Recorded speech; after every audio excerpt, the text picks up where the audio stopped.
What up, what up, what up? I am Ugly Money Nietzsche, and welcome to yet another episode of the Ugly Money Podcast. My special guest for the evening, a legend in his own right. There is a time, and there still is a time, that you had to call him if you wanted anything done in Atlanta, and they still calling. Ladies and gentlemen, boys and girls, Johnnie Cabell. Yes, sir. I am in the building. Finally. Man. I was like, man, boy, this man don't get me up on this show.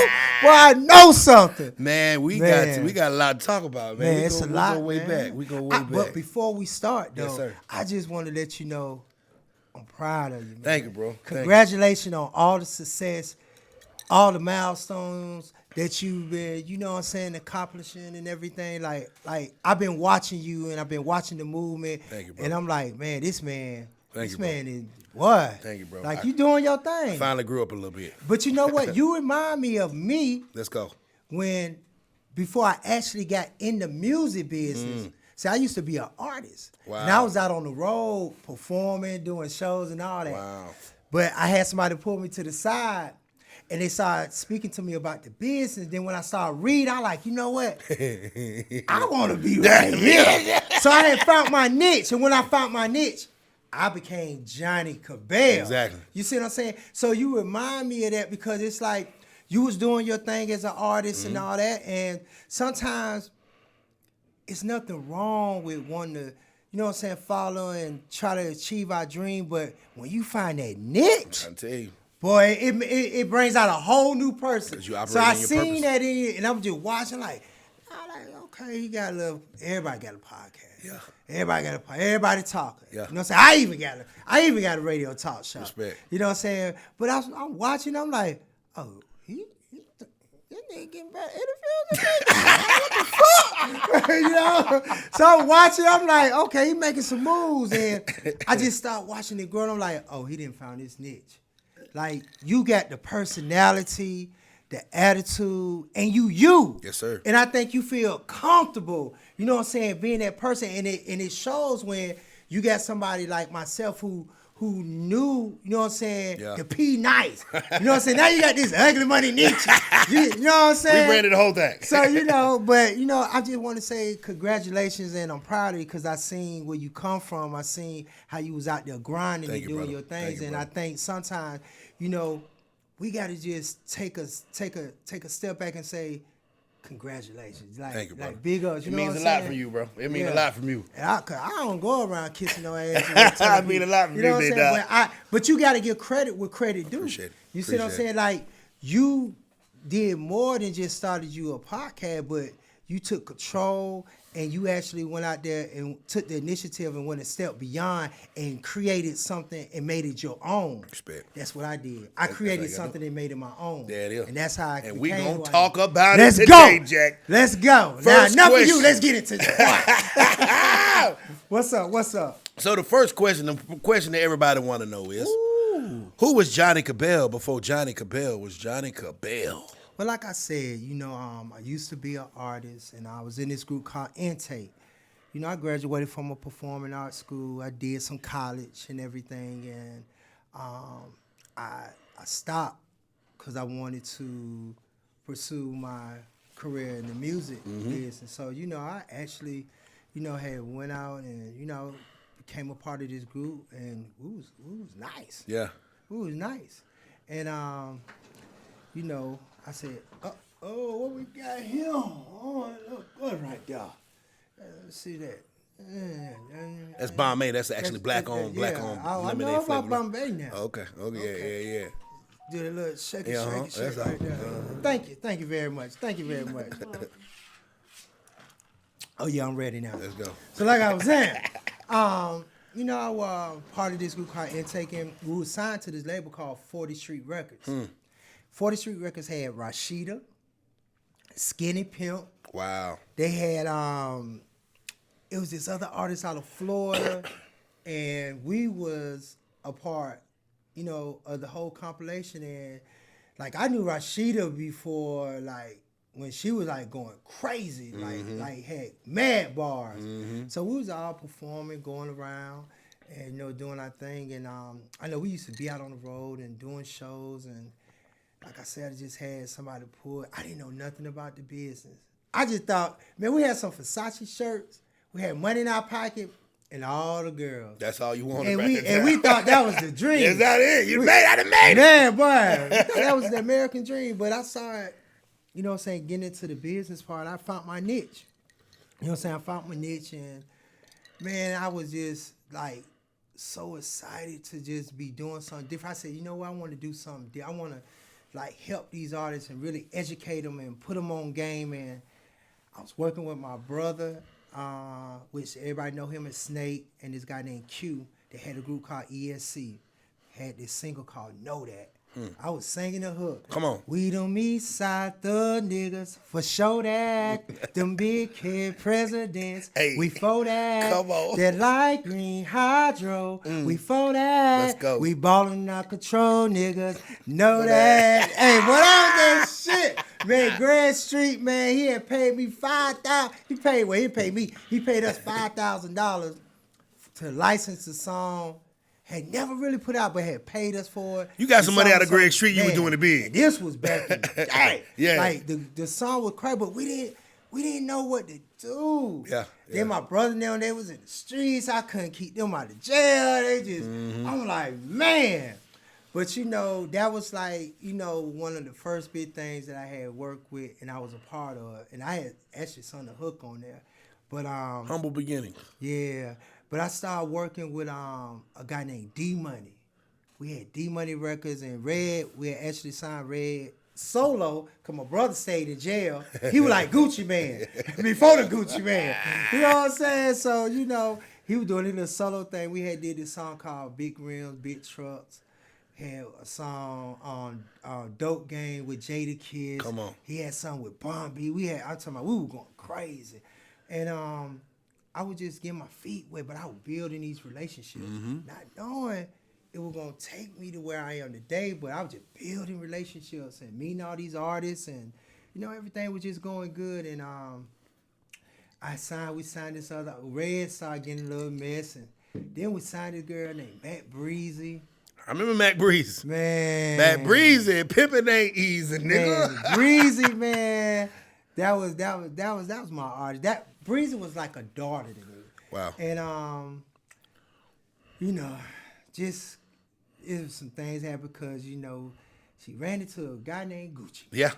We're gonna talk about it. You know, so we're gonna talk about it. A lot of things happened, and, you know, stuff just didn't work out. But from there, you know, I was just doing stuff with a lot of the independent artists out here in the game. And then I was actually, people would call me to book artists. Yeah. I didn't know what booking was. Exactly. Oh, okay. But they'll call me.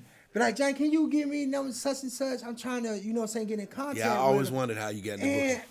I'm like, sure. I'm thinking I'm doing something good because I'm like, you know, if I help her, you know, that could build my relationship. I'm not knowing that, you know, people really call because they want to they knew I had information and I was tied into this individual or this personal group. So I'm booking. That went on, believe it or not, this is no cap, none of that. That went on for like almost a whole year. This lady by the name of Keisha out of Savannah called me to book. It was, I think it was Master P or Pastor Troy. It was one of those artists. But when she called me, I told her, I said, it's going to be $500 because somebody had already hit me to the game. And the person that hit me to the game was a guy by the name of TL called working with a group called Trillville. Shout out Trillville. But he told me, and I said, you know what? Okay. I said, I'm going to see if it work. And when I told her the price, she bust out laughing. She couldn't do nothing but laugh. Yeah. Because she was like, somebody done hooked him Finally. to the game. So when I told her, she said, oh, yeah? I said, yeah, it's going to be $500, and I'll make it happen. So she paid me. Keisha out of Savannah, Georgia, she got a couple of businesses. She on Cafe Cert over off of Monroe and Piedmont. She created a monster. She also owned another one, I think, like on the south side or something. But she a very, very professional business lady. She about her money and her bread. But she the first person to book a show with me. And when I seen that worked, Because I'm like, I can make $500. You know what I'm saying? Somebody tell, because they were like, that's the minimum. You charge 10%. Yeah. You know what I'm saying? People Exactly. go. So I like, okay, cool. So when I seen that word, man, I started reading again. Educated. I started me a booking agency. And my company was hit after hit. When I tell you hit after hit was one of the biggest things, oh my God. Oh, I know. So, you know, I started my booking agency and I started going crazy and I started booking, I was booking Trillville, I was booking Scrappy and Crime Mob, and at first I wasn't managing Crime Mob or anything, I was just booking them. And I was doing all the shows for everybody, and then some stuff happened where they was having a problem with the management, and he was doing some foul things, and I knew what was going on, but I was like, I ain't even saying that. I was happy to be in the business and be making some money, so I'm gonna keep my mouth shut, and I just let whatever it is come to the light. It came to the light, and then the parents were like, "Well, Johnny, you the one bringing in our money. Why don't you manage the group?" I'm like, I could do that. And when that happened, we were just on the verge about to get ready to sign with Warner Brothers. Wow. Because they was with BME. And I started managing the group right before they went to Warner Brothers. When I tell you that was the best feeling, it was like crazy. Because this really put me in the music industry. I was working, but I was grinding, paying my dues, just hustling. You know what I'm saying? Waking up every day trying to see how I could just make $1 or whatever. But when I got that position, I was so happy, so enthusiastic. I was the manager, the booking agent, the security, the DJ. Come on. I was everything. I wear like 5, 6, 10 different hats at one time. And when I tell you I worked that group, I worked the mess out of that group. I worked Crime Mob so hard that them kids started crying. They were begging. We need a month off. We need at least 30 days. I said, you take a month off, it ain't gonna never be the same. Damn right. Man, the boys took a month off and it ain't never been the same. It ain't never been the same. But that was my break into the music industry. So anytime that I tell my story on talking or I'm out there, I always pay homage to Crime Mob because they gave me the opportunity to become the person who I am today. Everything been good. It's a lot more that happened after Crime Mob, but I have to give my homage and respect to that group because they opened the door for me. Now I remember, like I said, there's a time, still probably is, where you just couldn't reach anybody in Atlanta. You couldn't book anybody unless you had to call Johnnie Cabell in some shape, form, or fashion. Listen, I remember myself calling hit after hit. Everybody knew that number. Everybody knew that number. And it literally sounded like a call center in that motherfucker. Like a girl would pick up the phone. Yeah. I don't know who she was. She'd pick up the phone and she'd be like, I'm trying to tell you. She'd pick up the phone and then she'd be like, okay, what you got? Okay, hold on. Let me ask Johnny. And then you get on the phone. What you got? I'll call you back. And it was just in and out and in it. Well, that ain't gonna work. You got to come up with this. All right, call me back and you got it. Boom, boom, boom. It was like a trap booming. Man, listen. That's exactly what it was. Because I was making so much money. Because you got to think, around the time when I was coming in the game, nobody was really doing shows outside of Atlanta too much. Yeah. Man, it was like open season for me. And the money was like crazy. I was like a kingpin, like how a kingpin is in the drug game. Come on. That's how I was. Yeah, you had a monopoly in this game. You had a monopoly in Atlanta, bro. Boy, wasn't nothing getting past me. I'm talking about nothing, boy. I was on the front yard. You had to go see Johnnie Cabell, man. Hey, listen. I would have money coming out my ass, my ears, everything. I was just like, money for you, money for you, money for you. And we all making money. But you know what? It's so funny because at one point in my career, I was so hot. I had let me tell you my lineup. I had Crime Mob, D4L, Shawty Lo, Fabo was a solo artist at the same time too. I got Shop Boy, Franchise, Scrappy, Trivial, all them just booking and managing half of them, booking the other half.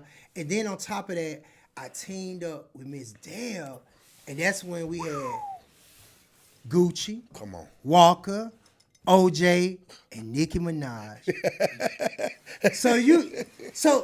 I had them exclusively with Dale, Miss Dale. She put that in my hand and said, do what you do, because she trusted me like that. Respect. So I had Gucci, Walker, OJ, Nicki, D4L, Crime Mob, Shawty Lo, Fabo. All this is just what I got. Now, we ain't talking about the people that I'm booking for, the Jeezy, T.I., Ludacris, Dro. You got exclusive rights over them. Man. But I had about 10 that was up under me that's exclusive. Boy, the phone was going, but I think I had like 3 phones, plus the office. You know what I'm saying? I had employees I had like 10, 15 employees that were working for me. I would pay them a salary and pay them a bonus on top of the salary that they was getting paid on. To answer the phone. And then on top of that, I got road mailing. I got an American Express card. I'm getting them a card. I'm getting him a card. I'm talking about money is just, it was just crazy. It was crazy. I can imagine. But you know what really gave me my mark was, I said I needed to do something different that was going to set me aside from just a regular person booking. I knew everybody. Back then, normally a booking agency would get paid off of the artist. They'll take a percentage out of the artist money. The promoter didn't never pay for that. Yeah. I said, you know what? I'm going to let you keep all your money. Wow. And I'm going to make the promoter pay. And it's Black History. And it's some Black History. Oh, boy. I started the 10% on top of the show money. Damn right. Because I said, I want the artists keep their money. You pay me my money. So everybody good. And I guess people used to say I was like a should not, but I guess I kind of was. Really was. I really forced that and put it out like, man, look. And what you going to say? No, because back then you couldn't get the artist unless you get it through me. Damn right. You see what I'm saying? It won't no goddamn click the link in the bio. Man, listen. So I put that, and that created something. And artists were like, okay, I want Johnny to do my show because I know he gonna give me all my money. So he gonna put his on top, so I ain't got to worry about nothing. So it worked out. So I'll hook up with the managers, or I'll hook up with the artists. And back then, listen, man, these young cats today don't know what the meaning of real work is. I was out there hungry. And what made me really work, boy, y'all lucky we record right because I picked up my phone. See, a lot of people, when they get to a certain point or get to a certain, you know what I'm saying, level in the game, they start picking up their phone. No, you could always get to you. You could always get to you. You could talk to you. But you could. I remember I've been plenty times that I called trying to get somebody to come to Augusta, Georgia, and I talked to Johnnie Cabell. Didn't know who he looked at the time. Didn't know what. I said, man, I got to meet this nigga one day because I done talked to this nigga about 6-7 times. But that was something that worked out for me because people knew I picked up my phone. I did not, and still to this day, I do not believe in letting money just go. Come on. I want to answer my phone. I'm the same way. Now, I'm the same way. I'm glad you said that. I'm the same way. You the same way? I'm the same way. You sure you the same way? I answer I answer phone calls, I answer text messages, and I answer every damn DM, and I get 300 a day. I'm be honest with you. Because I say, and it's funny, let me tell you how God works. Okay. All-Star Weekend just passed. You put out a post about you was doing this showcase. You had $500 table, $100 slots to perform. And you watched the video. I said, this would be something good for some of the artists that I'm working with that's coming up. And plus, I know Niche I want to fuck with. Let me spend some money with. We wanted to get like 3 tables. We wanted to get like 3-4 slots. I called the number. You didn't pick up, Niche. I text you. You didn't pick up. You know what it was? And I think I hit you and I said, man, call me. I'm trying to reach out. I could not get you. You could just hear the noise. I said, I couldn't get you. So I'm like, I can't believe that nigga not picking up the phone. I'm trying to spend money. You know what and it is. Oh, man, Nietzsche, they didn't get No, to him. no, not at all. They didn't get to him. I'm going to tell you what it is. What Nietzsche has not developed yet is the way to get those employees that you had to answer your phones when the phone was going crazy, to answer their phone as much. Because any number that I put on the Instagram ain't my number. That's one of my 3 assistants. But I called one of them numbers. I called that number, and I called the number that I got in my phone that says P. Nice. I ain't got that number no more, Johnny. Shit. Oh, man, you didn't change. I answer my phone, okay, but I now gotta get your number before I leave. Of course. But you know, the girls, they be busy. My shit moving like hit after hit now. You know what I'm saying? They want this, they want that. We getting a little bit of traffic. You know what I mean? Okay. That's why in the new day and age we got to text because it might take us a little bit to get back to you, but we gonna get back to it. Okay, man. But you know what though? I hope my girl Plute, Ruby, love y'all. Lex, Johnny on y'all ass. Goddamn Keisha, Johnny on y'all ass. Man, tell them to answer the phone. Shit. Now, building this hit after hit empire, because that's really what it was. How did you get all those relationships? Because I think it's a lesson to learn. Because if everybody's over here and everybody wants to do business with you, it's because you're doing good business. It got to be. Yeah. Why would everybody put their careers in your hands unless they getting what they're supposed to get? Talk to me about building relationships. Well, first of all, it got to be in you. You got to know how to actually build a relationship. Everybody's not a people person. So you got to be somebody that's a people person. You got to be likable. And I'm just going to be honest, you got to have some type of swag, sauce to you. Because you got to know how to move. And people respect the person that knows how to come in a room and demand that attention. Or they know how to demand the control of that room. Like, oh, he's somebody or whatever. And you got to be able to just know how to just do good business. Yeah.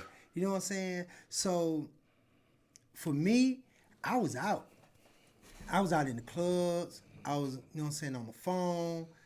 I was shooting emails out to people, and I was introducing myself. And I had, like I said, when I got with Crime Mob, and we were actually with a real label, as we doing these promo runs, and we going around to different cities, I'm meeting the DJs, I'm meeting the program directors, I'm meeting the promoters that's in that city. So I would keep in touch, and I would make an actual, timeline on who this person is, chart. Like, that's why he still remember the name P. Nice, y'all. You know what I'm saying? I must have been on that chart. I'm in my phone, and I'm programming it the way that I would remember him by. I was just building it, man. I was keeping in contact. I would always, reach out or send something to them, let them know about this artist that's coming up, that artist that's doing hot, we about to be in your city, whatever. Like, it was just keyword communication. So I was building my communication up with different people in different cities. And then I learned what they call the chitlin circuit. Come on, talk about it. What there we go, really baby. Was. You talking about ugly money now. I figured out, and I had mastered and learned the chitlin circuit. So in each one of these markets, like, that person knew that, Johnny coming through with the hardest artist, because I kept coming with hit after hit after hit. When Lo was doing his thing, we were going crazy. You know what I'm saying? When Fabo was out there, you know what I'm saying, pumping up that leg and doing what he did, I'm going crazy. Crime Mob out there, they on top of speakers, and man, we got banned from like 4 or 5 different cities because we were starting too many fights. They were going crazy. The whole D4L, we snapping and all, they were going crazy.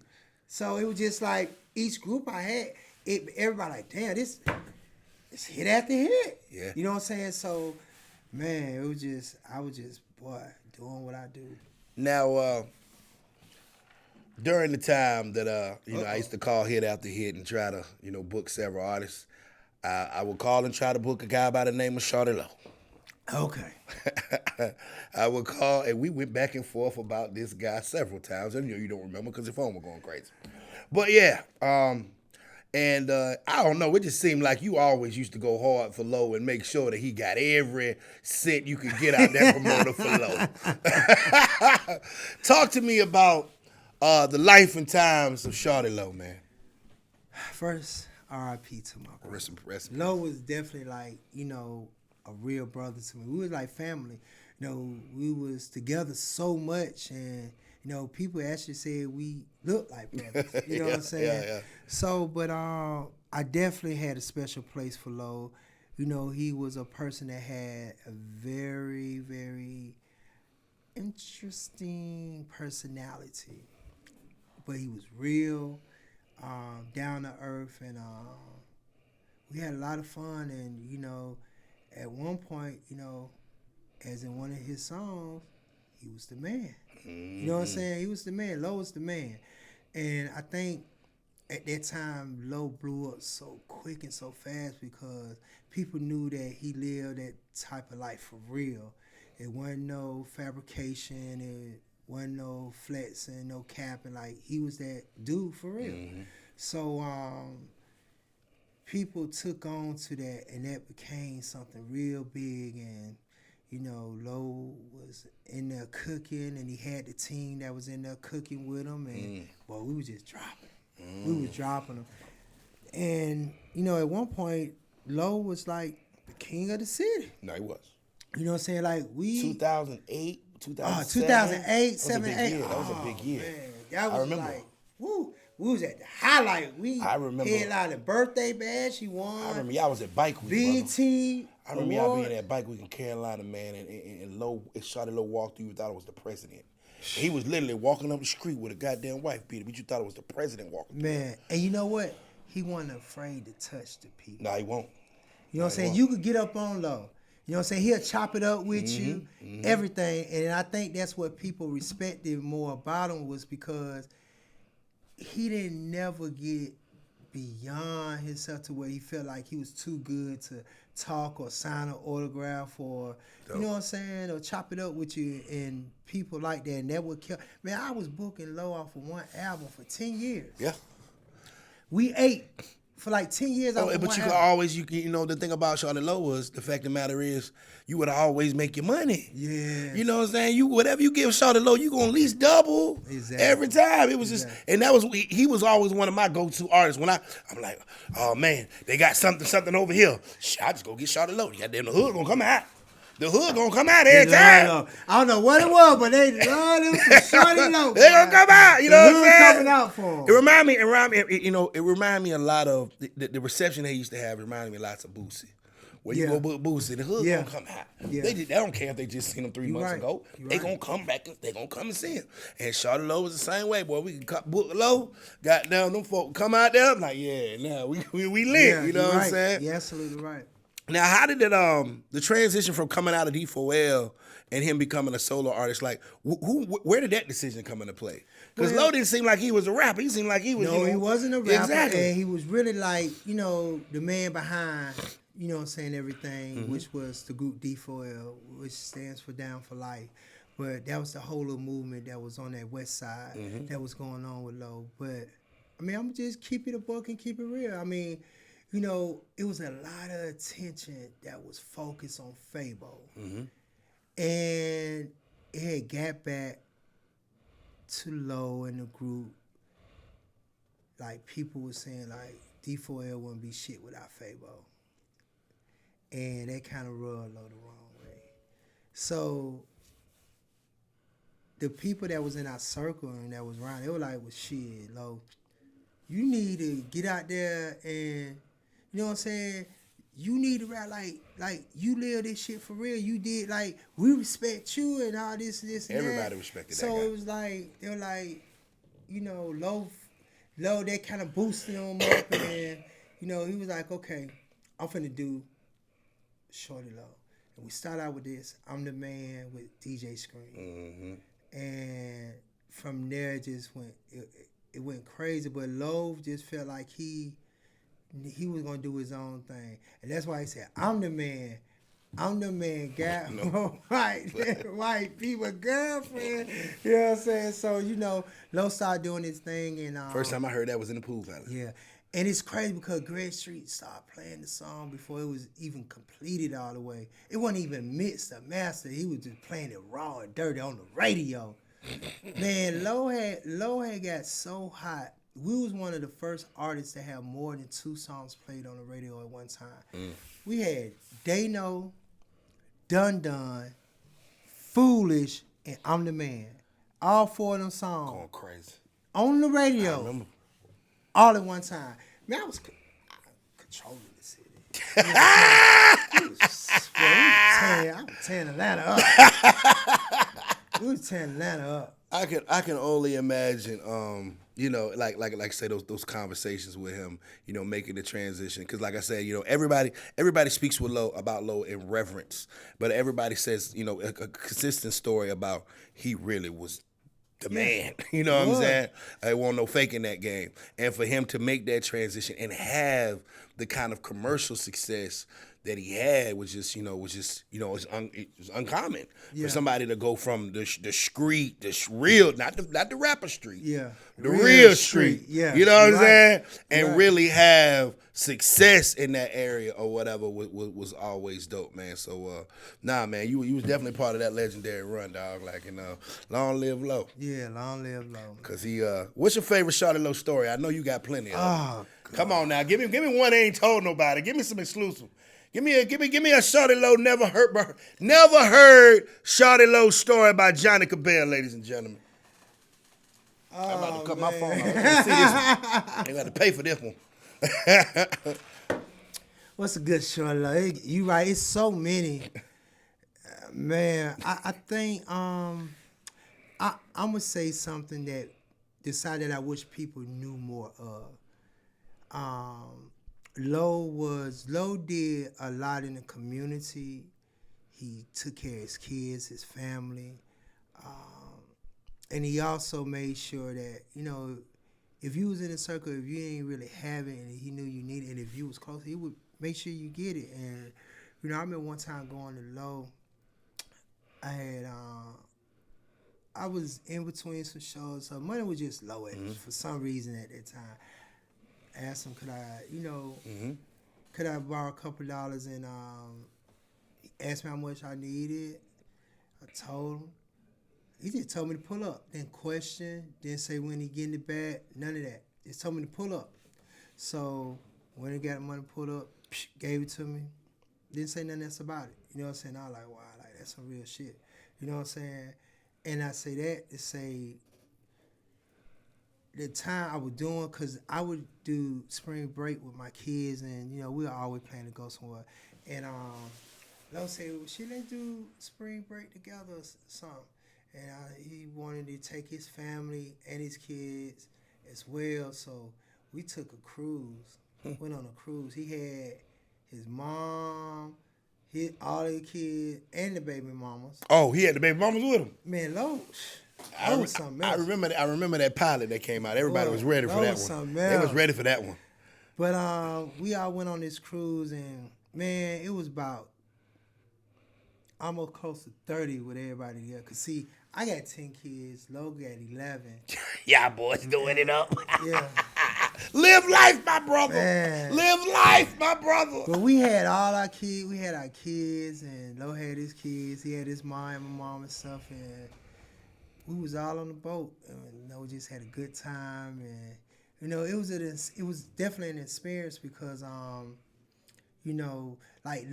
probably one of the art. I got good relationships with all my artists that I work with, but it was just something special that was with Lo. Like, we fought, we went back and forth, but one thing I could say, like, when Lo was at, because see, when you a manager and you in this game, and when you on the come up, and I hate to say it, but it is what it is.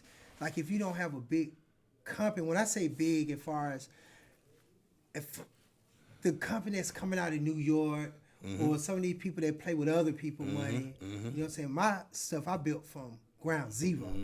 I got it out the mud from real.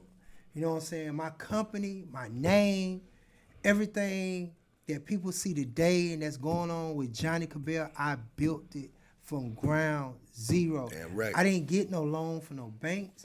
I didn't have no record label put no money behind me. I didn't have no dope boy get behind me. I didn't have none of that. Like, I literally built my shit with my hands and getting it out the mud. So, you know, it was just, people would try to get in low ear. Man, I could take you to this level, that level. Boy, you get my company, you come sign with me, you know what I'm saying? We gonna be, boy, if you leave him, boy, I promise you about to be, woo. Man, people offering that man money. They was in his ear telling him this, telling him that. He had different people who wanted to give him gifts and stuff. Lowe stood 10 toes down and stayed loyal. And that's what I respected about him. And we, you know what I'm saying, we had our time. Like any normal person, we human. Exactly. But that man stayed loyal. He stayed loyal. That's and I respect. respected that about him, man. You know, I managed Lowe from beginning to the end. You know what I'm saying? He was always 100. So that's what I respected about Lowe. Another person that I respect about that, like that too, is Walker. Like, I didn't physically manage Walker, but I worked with him in a booking capacity where I was his booking manager, and he stood down and always gave me my flowers, my props, always kept it real, kept it 100. Even when he started involving, he was getting into a bigger space, he still made sure I stayed in the picture some type of way, and I respected that about him. Yeah, Walker, you know, it's interesting. For a person that sold that many records, Walker seems like he's just a humble spirit. Like, Walker literally will walk in the strip club, no chains, no jewelry. You wouldn't notice him if you didn't look like, oh, that's fucking Waka Flocka. You know what I'm saying? I've been in it, you know, places, and Walker just got a hoodie on and he just chilling, watching the show or doing whatever. Walker real. He another real one. Like, it ain't too many real ones that's like them. Like, you know what I'm saying?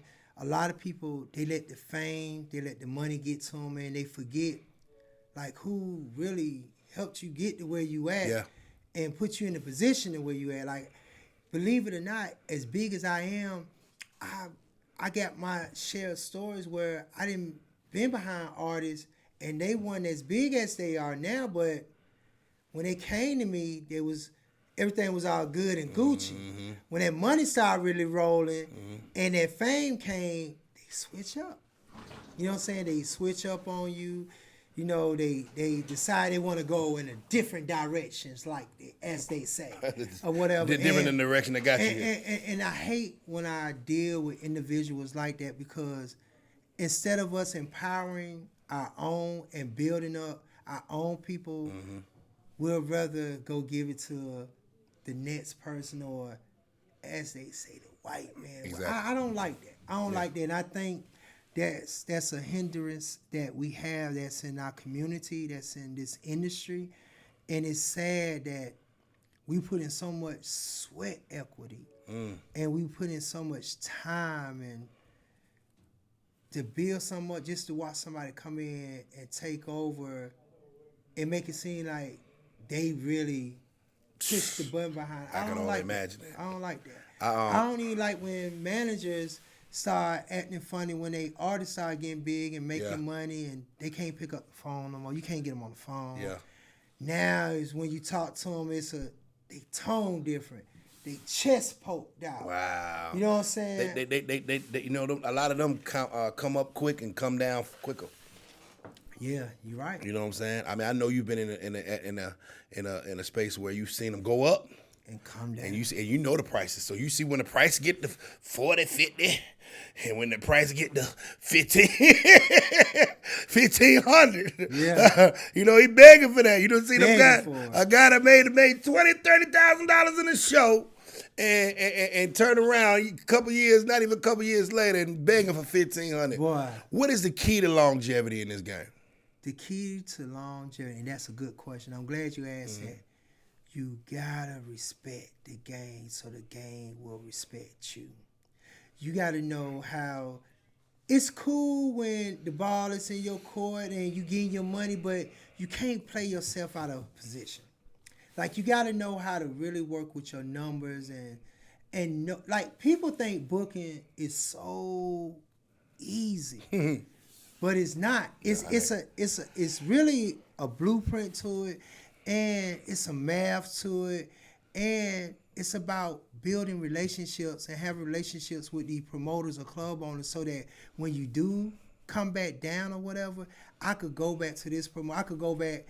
Let's just say if you were still in the game doing what you do, I could call P Nice up and say, P, man, shit, what you got? I'm open, you know, and we didn't have a good relationship. You be like, okay, cool, I got 5,000 for whatever. Yeah. Come on down. A lot of people don't do that. They get nasty. They, you know what I'm saying, get their ass to these promoters for them to kiss and they make it hard.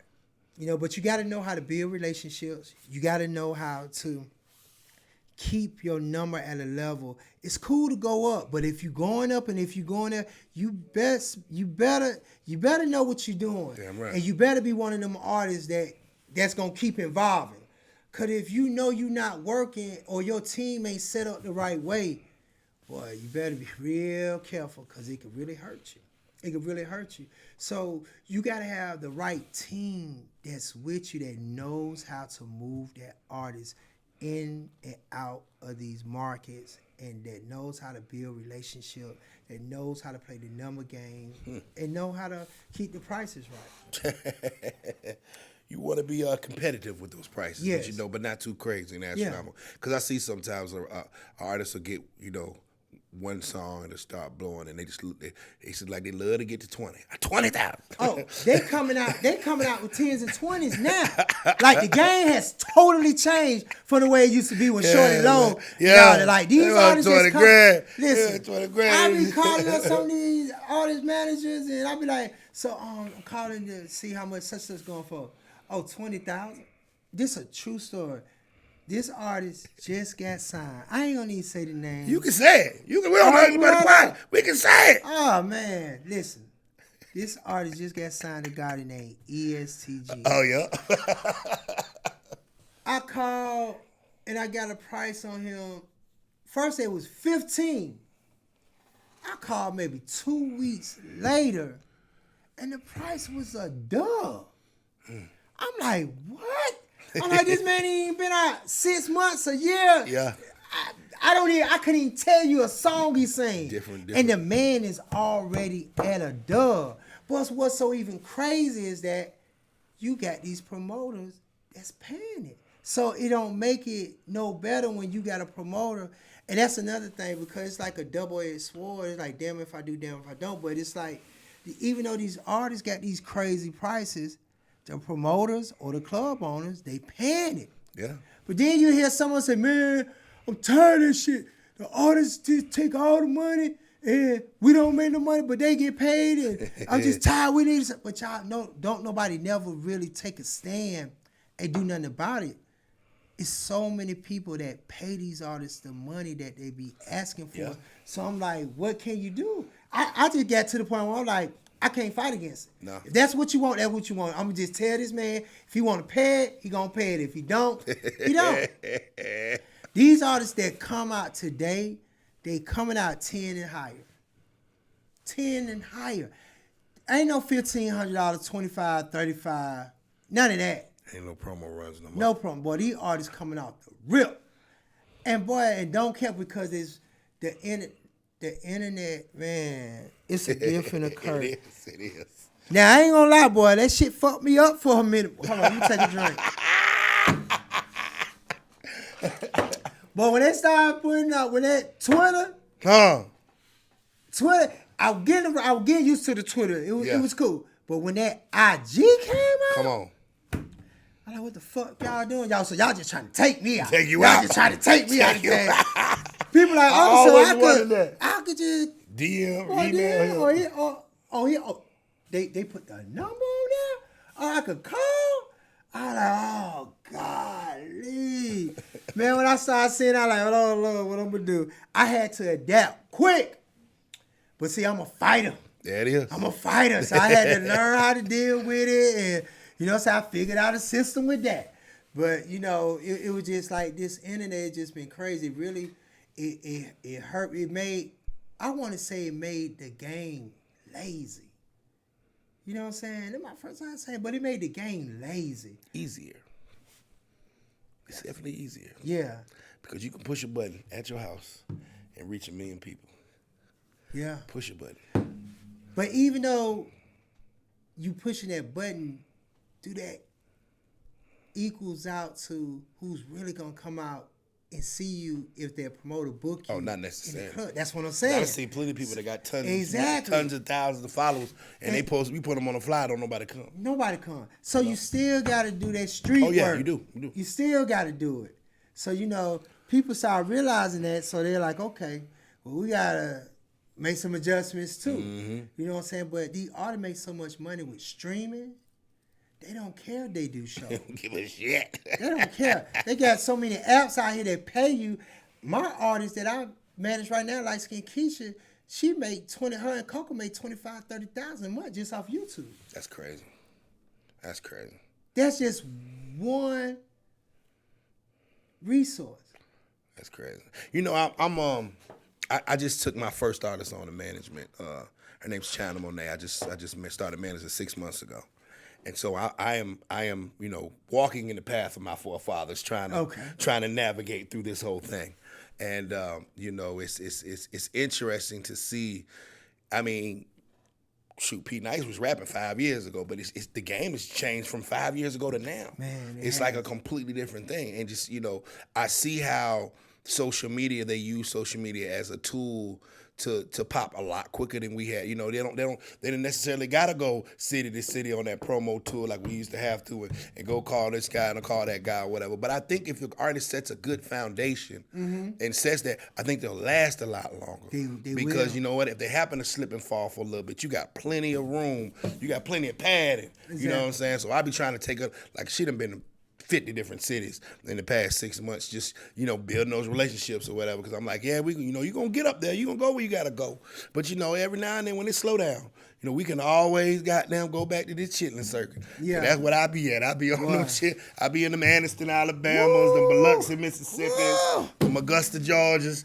You know what I'm saying? I think they came with some new names too, because I heard some names lately. I'm like, I must have missed that because I don't remember that name right there. Oh, they out there.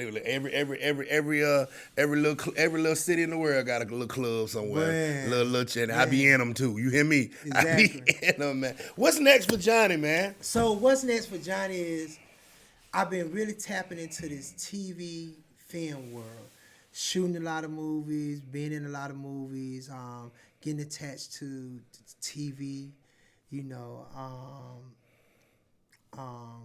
one of my artists, Light Skin Keisha, I actually got her being a part of Ghost, which was a huge step. Yeah, because I remember, I was like, that wow. has opened up so many doors, and like she's back for the second season. She got even more speaking role, more time. Yeah, she be cutting up in that damn classroom, boy. She be cutting up. Shouts out Light Skin Keisha. Man, wait till the new season. Like she's like damn near every episode. So, excited about that. We got a couple of films that we in negotiation with that's about to be land for. I got her this sitcom that's about, she's going to be filming coming up.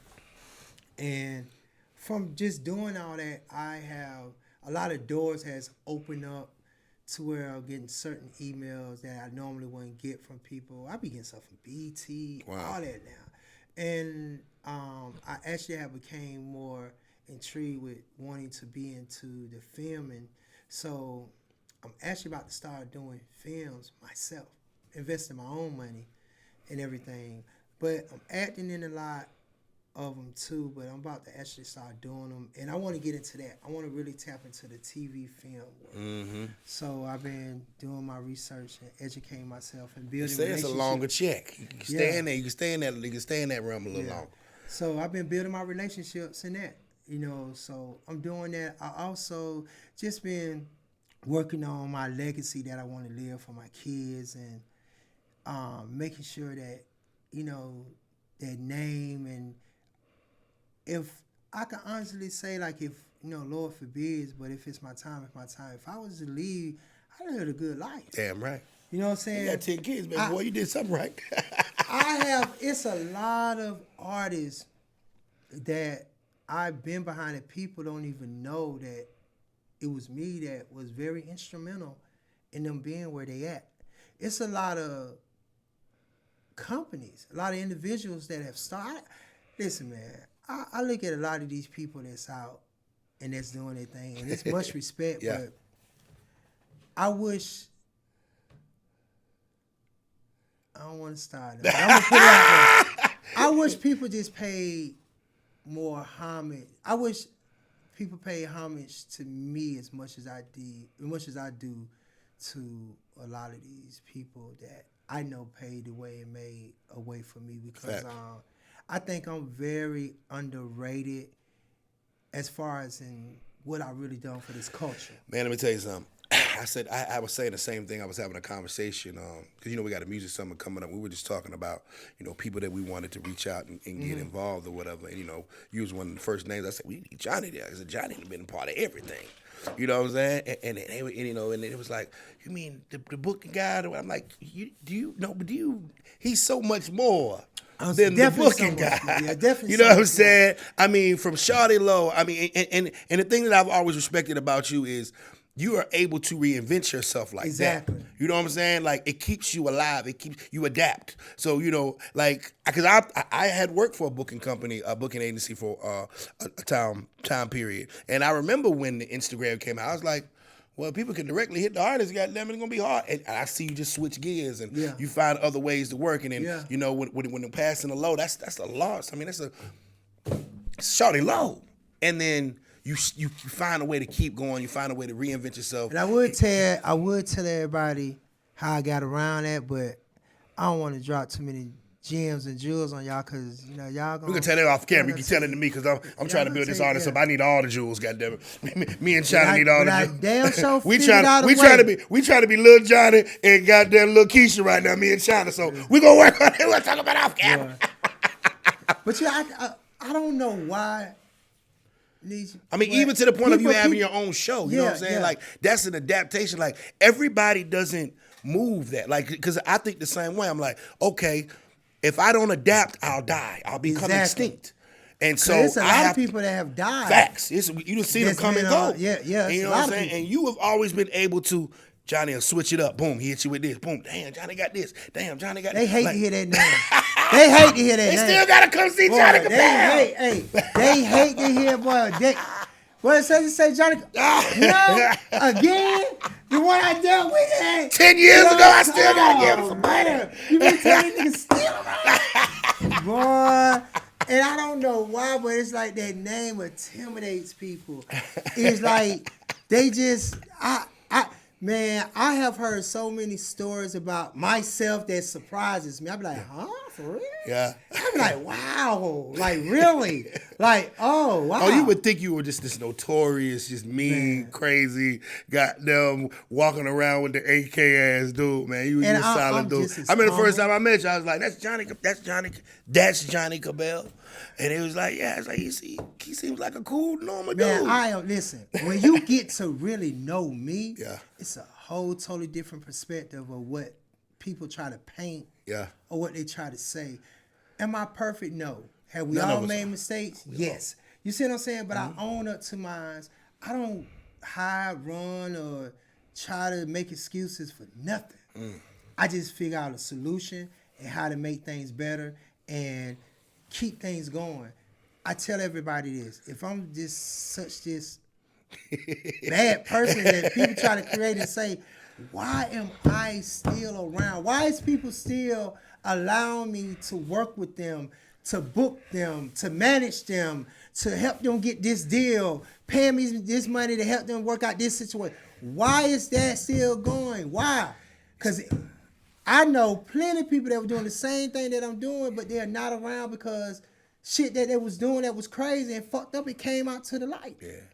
Nah, bro, that's part of success, man. Hey, you that's right. Part of success. Part of success. They didn't want to see Kobe, and God bless the dead. That, I remember when Kobe and them was winning, they didn't want to see Kobe win either. Man, I'm tired of seeing the Lakers win. I'm tired of seeing Kobe win. Same situation. I had somebody tell me this, and I'm not gonna put this person's name out, but I was booking them to everybody so much that when a certain individual had came out, and I was trying to get them, I found out, I came back, they were like, nah, we gonna try to do this ourselves because this joker got everybody in. They literally said they feel like I had a monopoly on everything that was going on in Atlanta, and they're like, nah, we not fucking with him. We gonna do this ourselves. They were people actually started trying to block me out of booking. Yeah. Wow. But you know what I did? You see that? You see this right here? Yeah. I went around and still was booking. My name and my company, I ain't trying to brag or just, but it is what it is. You're damn right. My name and my company is so fucking big. If your artist is hot, yeah, right. If he hot, I'm gonna damn near book him. I don't give a fuck if your name, your phone number, your email on there. This nigga gonna come to me. I'm gonna book your artist more than you book. I be booking these nigga artists more than they have. They be like, you know what I'm saying? Like, man. Because I got the relationship. Yeah. I got people I've been doing business with 10, 15, 20 years, and they don't feel comfortable with going or dealing with nobody but me because they know if I do it, I'm gonna get it right. They know the artist gonna show up, Johnny gonna get our drop, yep. Johnny gonna make sure everything good, and the business is gonna be on point. They know that. They know that. So they fuck me. The fact that you still hungry like it's day one, bro, is amazing to me, man. And it's definitely something that I look up to and respect. Because I never got to where I felt like I was bigger than the money. I stayed hungry. Yeah. I stayed hungry. And I had to snap back now. I ain't gonna lie. Back in 2000, when I was just making millions, listen, for a quick minute. Okay, quick minute. That's a quick minute. The big man upstairs snatched me back real quick. They like, now you know better. I made you wait this long before I blessed you with all this. Yeah. But for a quick minute, because you got to think, like, I come from the streets. And my mom was a single parent. Like, when I was coming up, man, we used to get picked on in Joan for just wearing certain clothes and stuff. You know what I'm saying? And when I got in a position to see some real money, I was like, oh my God. Like, it was crazy. Like, I didn't know what to do. Like, I never really had a father figure in my life or like a true mentor. Back at that time, I got some now, but at that time, I didn't really have nobody that I keyed in on. Remember, I told you, I got this shit out the mud. Yeah, right. So, I worked, and I already had a trust issue because I felt like everybody was against me or wanted what I had, which they did. I had people start companies that'll come work for me, and people stole my contact, my Rolodex. Now, it's a lot of stuff we ain't even talked about. That boy, if I put that out, you'd be like, damn. But like, I went through some shit now. It wasn't easy. Like, people think my life was easy. The road to success never is. That's that ugly money part. You know, it get ugly. You know, like, I went through a lot. And brother, you still here, and you still thriving, and you still winning. I went through a lot. And the lesson is in the struggle sometimes. That's why I call ugly money. Ugly money is everything between your first dollar and your first million. It's the process of success. And you embody that, man. That's why I was really, when I told Son, like, son, man, get Johnny to come, man. I want Johnny on the show. You know what I'm saying? Because you embody a lot of things that I'm trying to achieve, and you know what I'm saying, in my life. Because, you know, I've been grinding for so long, and I feel like I might just finally might be at that door where they going to really let a brother in. And I just want to make sure that I got all the game and my my T's and my I's dotted and everything I'm gonna give you a jewel. And this for everybody who listening and watching. You gotta know how to put your team together. Like, when you managing these artists and you take on a project or whatever, It's all about the team. It's all about the team. Once you figure that part out and you know it's about the players that you have on your team, I mean, just think about it. Think about all the championship teams that have won championships out here in basketball. It's all about the players you assemble together, and it's about that coach. Damn right. You see what I'm saying? So once you realize that you need to have, and you got to take the pride out of it, take the ego out of it, and say, you know what? If I know this person is good at shooting guard, I'm going to let him play shooting guard. I ain't trying to have the ball shoot, but I'm going to let him shoot. If I'm good at this being in the paint, playing center, I'm going to play center. Damn right. You got to be able to recognize everybody's talent, what they good at, and let them do what they do. That's one thing I can say about Miss Dale now. She was smart. Dale, she knew how to put her team together. So it make her look even bigger and even good. She put her team because, I mean, I was the one that was bringing the money and bringing the bag. Yeah. But Dale was the one that brought me in and allowed me to have this opportunity to do this. But it made her look good because she positioned me there. She had another person on here that was good with, you know what I'm saying, ain't all the music and doing this and doing that. She let him do that. She don't bother you. She ain't finna micromanage. She let you do what you do. She put everybody in place and it make up that team to where she the coach. Yeah, right. So if you got everybody who doing their job, what they do? They make the coach look even. Damn right. Make the coach look like a genius. Like a genius. I'm learning from the best, man. Hey, you gotta let these folk know where to follow you at. Man, before we listen, get out of here. We're gonna have to have a part 2. Yeah, we gotta have part 2. We got some more. We got some more Johnnie Cabell stories. I want to get into the ugly part. We're gonna bring them back, baby. We're gonna come back. This is just a warm up. You know what I'm saying? To set the tone. Yes, sir. When we come back, we're gonna really get into it. You know what I'm saying? Because I got a story to get into. I think I'm gonna work on my little biopic now because I got a story. Listen, I got a story. I know. I got a story. But man, y'all can follow me on IG, Facebook at Johnnie Cabell, JohnnieCabbell. That's my IG. That's my Facebook. If you follow me on Twitter, it's JCHAH.